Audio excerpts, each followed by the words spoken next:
ప్రేమ నమ్మకం గల తండ్రి, కృపగల దేవా, మీరు ఇచ్చిన శ్రేష్టమైన సమయమును బట్టి వందనాలు. ఆధ్యాత్మిక వసంతంలో ఇక లేఖలో నాయన మమ్మల్ని మేము మీలో ప్రతిష్ఠించుకొని మీకు మహిమకరంగా జీవించుటకు మీ సంకల్పమును, మీ ఉద్దేశమును మాలో నెరవేర్చి దైవరాజ్య సేనలుగా అనేకులను మా ద్వారా మిమ్మల్ని గణపరచు వాక్యమును దయచేసినందుకు వందనాలు. ఈ 3 దిన వర్తమానములు అన్వయించుకొని జీవిస్తున్న ఇక బిడ్డలను బట్టి వందనాలు. ఈ 4వ దిన సహవాసము కొరకు ఎదురు చూస్తున్న ఇక కుటుంబమును బట్టి వందనాలు. బిడ్డల వ్యక్తిగత జీవితమును, కుటుంబ జీవితాలను మీకు మహిమకరంగా నాయన లోకమునకు మాదిరికరముగా మీ ఉద్దేశము, మీ సంకల్పములు నెరవేర్చమని యేసునామమున అడిగి వేడుచున్నాము తండ్రి. ఆమేన్. ప్రియ యేసుని మించితివి, ప్రియమార నా హృదయం ముదమారవశేషునా, హృదయాంతరంగమున నీ రక్త ప్రభావమున నారోగ హృదయమును పవిత్రపరచుము తండ్రి. ప్రతి పాపమును కడిగి పవిత్రపరచుము తండ్రి. ప్రతి పాపమును కడిగి ప్రియ యేసుని మించితివి, ప్రియమార నా హృదయం. ఆజాగరూకుడనైతి నీదాశ్రయాంబు విడచి, కరుణారసముతో నాకై కనిపెట్టితివి తండ్రి. కరుణారసముతో నాకై కనిపెట్టితివి తండ్రి.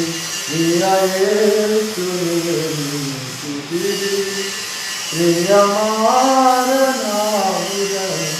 వికసించే విశ్వాసము వాక్యమును చదువగనే, చేరించాలి కోరి నడిపించుము, చేరించాలి కోరి నడిపించుము.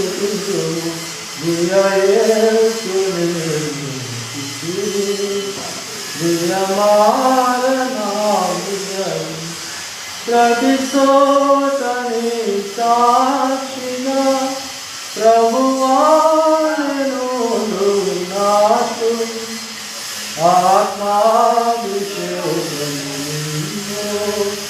ఆత్మీయరు కూడా ఆత్మాభిషేకము,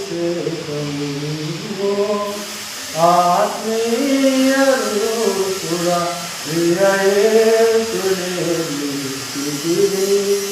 ప్రియమార నా హృదయం ముదమారవశేషునా,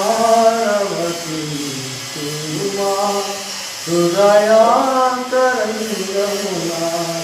పిల్లరా, ఇక 3 దినముల సహవాసంలో మనము రోమీయులకు రాయబడిన పత్రిక ద్వారా మన అధ్యాయంలో ముందుకు వెళుతున్నాం.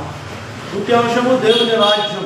దేవుని రాజ్యంలో మనం ఉండాలంటే భోజనము, పానము లేకుంటే మానవుల క్రమము కాదు, కానీ నీతియును సమాధానమును పరిశుద్ధాత్మ యందు ఆనందమునై ఉన్నది.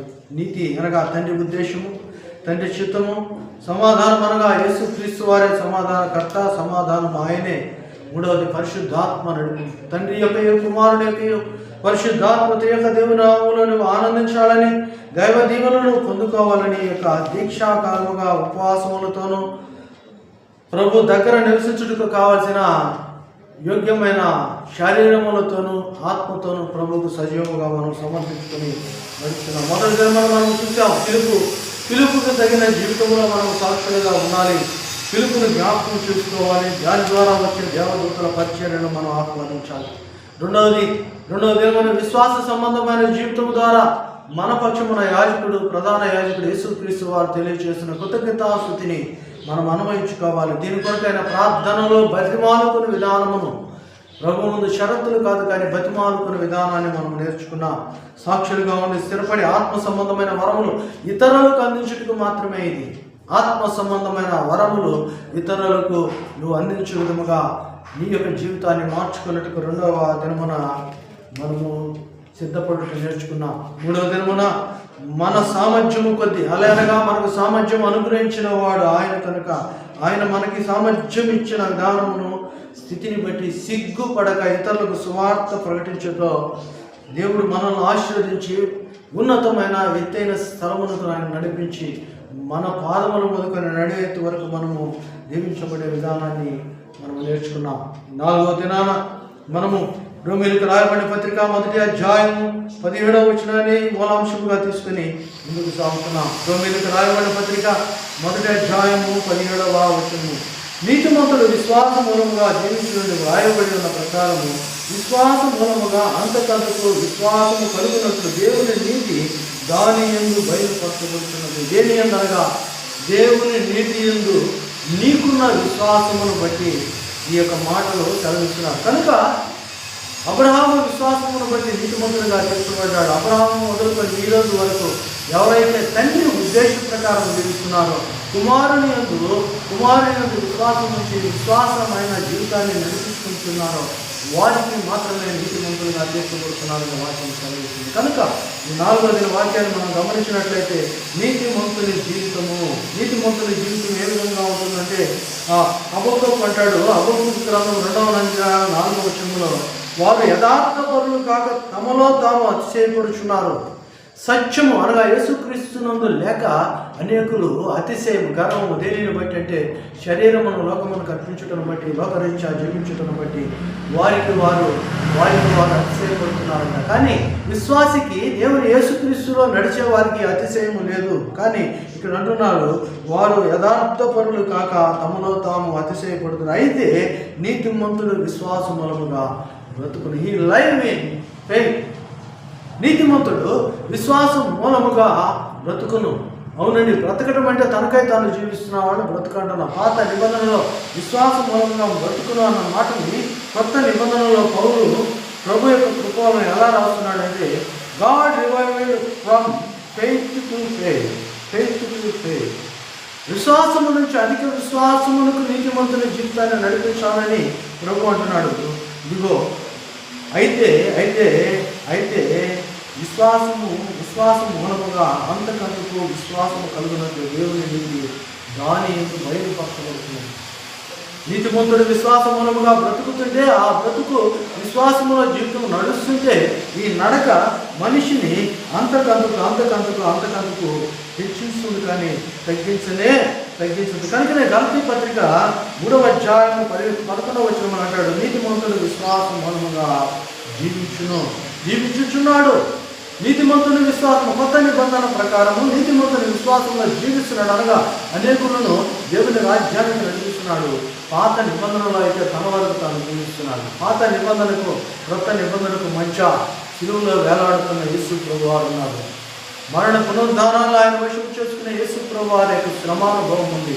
ఇట్టి మనసు నువ్వు కూడా కలిగి ఉన్నట్లయితే, అందుకనే ఇక్కడ శ్రమను పొందుతున్న విశ్వాసానికి చెప్పే మాట ఏమిటనగా, విశ్వాసం మూలముగా విశ్వాసం అంతకంతకు వర్ధిల్లుచున్నది అంటాడు. ఫెయిత్ టు ఫెయిత్ అని చాలా చక్కని మాట ఇక్కడ ఉపయోగించబడటం మనం చూస్తాం. కనుక మన విశ్వాసం కూడా అబ్రహాము దేవుని నమ్మిన కనుక అతని నీతిమంతునిగా తీర్చబడను. అతని జీవితము యేసునాథుని కొరకై అర్పించబడి యాత్ర జీవితానికి ప్రభువులో కొనసాగించాడు కనుక ఆయన విశ్వాసులకు తండ్రిగా పిలువబడ్డాడు. ఈరోజు నీ విశ్వాస జీవితం కూడా నీ కొరకు కాదు, కానీ ఇతరులు ప్రభువును అంగీకరించి దేవుని రాజ్య పౌరులు నీ బిడ్డలుగా వారుంటారు. మనకు తెలుసు, నిన్నటి దినమున మీకు ప్రత్యక్షంగా చెప్పారు. యోహాను 3వ పత్రిక 1వ అధ్యాయం ఉంటుంది, 3-4 వచనాలు అంటాడు, నా పిల్లలు సత్యమును అనుసరించి నడుచుకొనుచున్నారన్న విధానమును బట్టి నాకు ఎంతో సంతోషం కలుగుతున్నదని. సత్యం అనగా యేసు ప్రభు వారిని నువ్వు కలిగి జీవించు విశ్వాస సంబంధమైన జీవితము నువ్వు నడిస్తే తండ్రికి సంతోషం. నీకు వాక్యము చెప్పి నిన్ను బలపరుస్తున్నా, లేకుంటే నీ సంఘ కాపరికి ఎంతో సంతోషం. అవునండి, దేవుని సంతోషపెట్టి నువ్వు ఆనందించాలని ప్రభు కోరుతున్నాడు. కనుకనే ఇక్కడ హబక్కూకు గ్రంథం 2వ అధ్యాయం 4వ వచనంలో నువ్వు బ్రతకాలి, ఇతరులను బ్రతికించాలని నీ అతిశయమును తీసి, లోకపరమైన అతిశయమును తీసి పక్కన పెట్టి, లోకపరమైన గర్వమును తీసి పక్కన పెట్టి దేవుని యొక్క ఉద్దేశమును చిత్తమును పాల్గొని. అయితే నీతిమంతుడు విశ్వాసం మూలముగా జీవించును.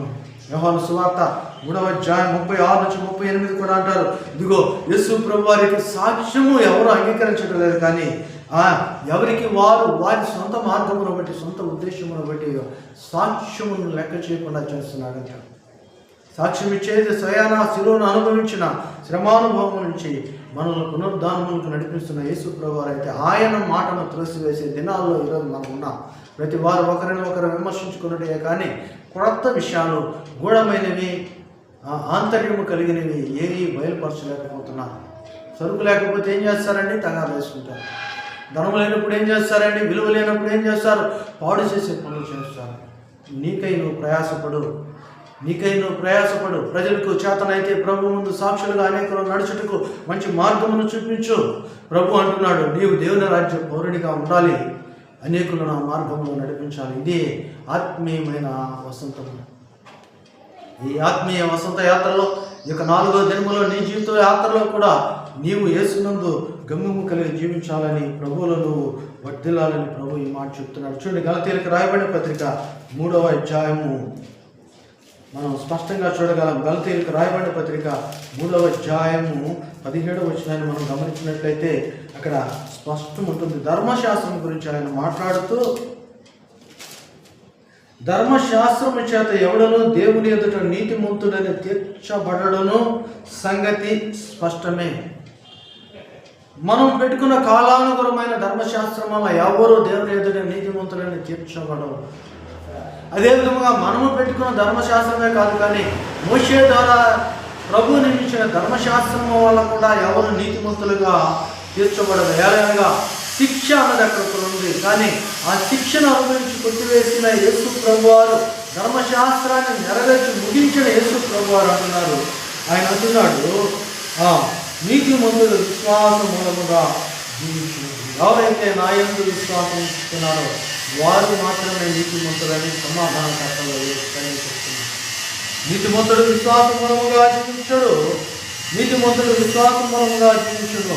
ధర్మశాస్త్రం ఎవరని నీతిమంతులుగా చూపించలేకపోతున్నది. కనుక ఆ పౌర భక్తుని ద్వారా, రోమా సంఘం ద్వారా ఈ దినమున ప్రభు మనతో మాట్లాడుతూ, ఇదిగో ధర్మశాస్త్రం వల్ల ఎవరు నీతిమంతులు కాలేకపోయారు, కానీ క్రీస్తు వారి శుభనామంలో నువ్వు ఎలాగైనా నీతిమంతులు కావాలి, ఎలాగైనా నువ్వు ప్రభువుని సంపాదించుకోవాలి, అనేకులను ప్రభు మార్గంలోకి నడిపించాలని అంటున్నారు. ఫిలిప్పీయులకు రాయబడిన పత్రిక 3వ అధ్యాయం 9వ వచనాన్ని మనం గమనించినట్లయితే, ఫిలిప్పీయులకు రాయబడిన పత్రిక 3వ అధ్యాయం 9వ వచనం నుంచి 11వ వచనాల వరకు మనం చూసినట్లయితే, క్రీస్తును సంపాదించుకొని ధర్మశాస్త్ర మూలమైన నీతి, నా నీతిని గాక క్రీస్తు అన్న విశ్వాసముల నిమిత్తమైన నీతి అనగా విశ్వాసమును బట్టి దేవుడు అనుగ్రహించి నీతి గలవాడనై ఎలాగైనా నేను ప్రయాసపడి, అనగా లోక మార్గంలో కాదు, ప్రభు చూపిన మార్గంలో, ప్రభు యొక్క శ్రమానుభవంలో నుంచి నేను నీతిమంతునిగా తీర్చబడాలని, ఏ విధము చేత నేను నీతిమంతునిగా తీర్చబడాలని, ఏ విధముగా నేను నీతిమంతునిగా తీర్చబడాలని, ధర్మశాస్త్ర మూలమైన నా నీతిని గాక క్రీస్తునందు విశ్వాస మూలమైన నీతి అనగా విశ్వాసమును బట్టి దేవుడు అనుగ్రహించి నీతి గలవాడని ఆయన యందు అగపడిన వ్యక్తులు ఏ విధము చేతన నేను మృతులలో నుండి నాకు పునరుద్ధానమును కలుగవలనని, సత్యన స్థితిలో నుంచి నేను బ్రతకాలని, ఆయన మరణ విషయంలో సమాన అనుభవం గలవాడనై ఆయన పునరుద్ధాన బలమును ఎరుగు నిమిత్తమును ఆయన శ్రమలో పాలివాడనటి ఎత్తుదో. ఇది గమనించింది. యేసు ప్రభువారు అన్నారు, ప్రతి వాడు తన సిలువనెత్తుకొని ఉండాలన్నారు. ఇదిగో పేతురు అంటున్నాడు, క్రీస్తు శ్రమానుభవం కలిగిన వాడే పాపము జోలికి పాడంటున్నాడు. అయితే పౌలు అంటున్నాడు, ఆయన శ్రమానుభవములో పాలివాడనగుట ఎట్టిదో ఎరుగు నిమిత్తము సమస్తమును నష్టపరుచుకొని పెంటతో సమానముగా, నా నీతిని బట్టి కాదు, నా మార్గమును బట్టి కాదు, క్రీస్తు శ్రమానుభవమును బట్టి నీతిమంతునిగా తీర్చబడాలి. ఆ నీతిమంతుని జీవితాన్ని నేను అనుభవించుకోవాలి.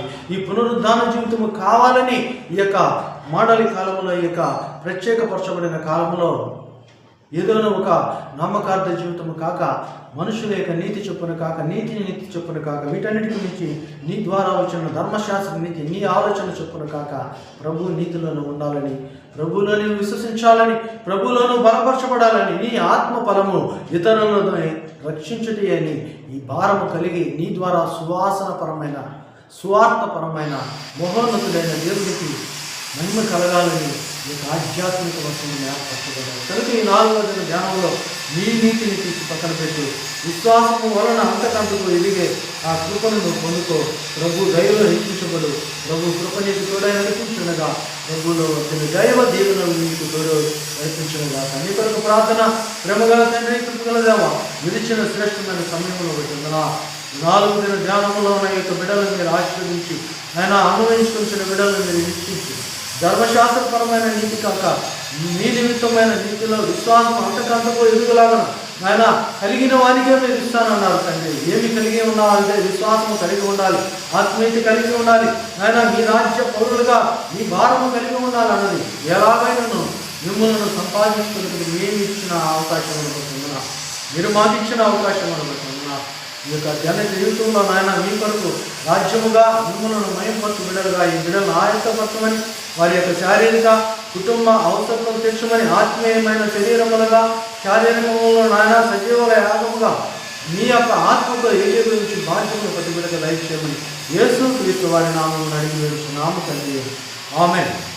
తండ్రి, కుమార, పరిశుద్ధాత్మ త్రియేక సకలమైన దీవెనలు మీ యొక్క వ్యక్తిగత కుటుంబ జీవితాలకు ధర్మశాస్త్రమైన నీతి కాక దైవ నిమిత్తమైన విశ్వాసమును బట్టి అంతకంతకు ఎదుగులాగా ప్రభు నిత్యము మీ కుటుంబములకును వ్యక్తిగత జీవితములకును పరలోక పౌరులుగా ధర్మశాస్త్ర సంబంధమైన మేలులతోనూ పరిశుద్ధుడైన యేసుక్రీస్తు యొక్క ఆశీర్వాదములతోనూ పరిశుద్ధాత్మ ఆనందముతోడై నడిపించునుగాక. ఆమేన్. వందనాలు. మరలా 5వ దిన ధ్యానంలో కలుద్దాం. దేవుడు అంతవరకు మిమ్మల్ని భద్రపరచునుగాక.